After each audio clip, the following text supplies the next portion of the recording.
ito ay rated SPG. Striktong patnubay at gabay ng magulang ang kailangan. Maaaring may masiselang tema, lengguwahe, karahasan, sexual, horror o droga na hindi angkop sa mga bata.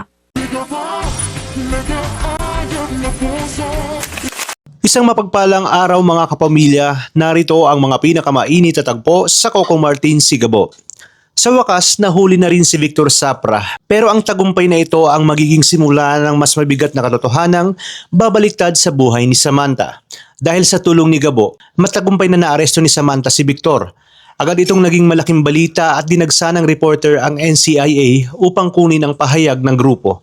Itinituring silang mga bayani matapos mahuli ang isa sa pinakapinaghahanap na kriminal. Pero habang ipinagdiriwang ng iba ang kanilang tagumpay, isang masakit na katotohanan ang unti-unting nabubunyag kay Samantha. Doon niya nalaman na ang sarili niyang ama na si Ricardo ang isa sa mga taong nagpoprotekta sa iligal na operasyon ng pamilya Zapra. Samantala, galit na galit naman si Tatang at Mariano nang mabalitaan ang paglakip kay Victor. Ngunit nananatiling kampante si Victor sa loob ng kulungan. Alam niyang hindi siya magtatagal roon dahil may mga makapangyarihang taong handang gumawa ng lahat para mapalaya siya. At tama nga ang kanyang hinala. Agad na tinawagan ni Mariano si Ricardo at binalaan itong gamitin ang kanyang impluensya. Kapag hindi raw nakalaya si Victor na kanyang anak, siguradong may kapalit itong mabigat. Sa kabilang banda, mas mabigat naman ang problema ang kinakaharap ni Gabo.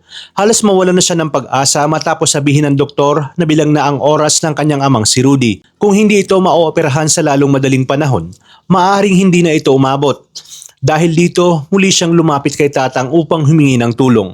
Ngunit kapalit ng tulong na iyon ang panibagong misyon. Inutusan si Gabo na hanapin at hulihin si Mr. Chan, isang taong itinituring na pinakamahalagang testigo sa kaso ni Victor Zapra.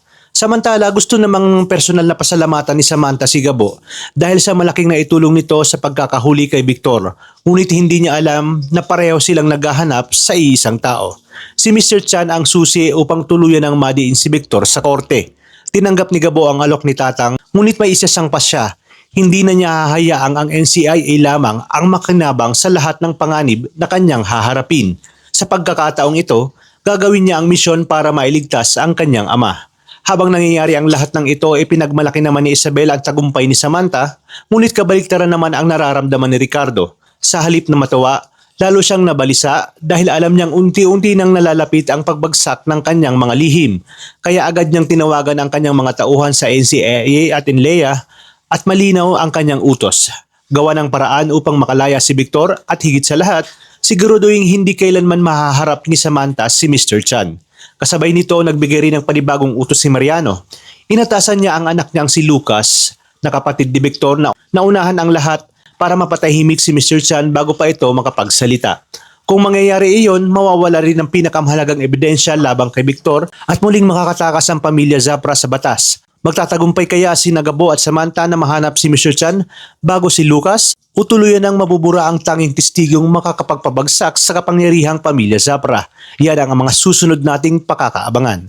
Kung naging interesado kayo sa mga kwento natin ngayon at kung gusto nyong masubaybayan ang mga susunod na kapanapanabik na kaganapan, ay huwag kalimutang i-like ang video na ito, mag-subscribe sa channel at i-click ang notification bell para lagi kayong updated sa mga videos na aking i-upload. Maraming salamat sa inyong panonood at pagpalain tayong lahat, kapamilya.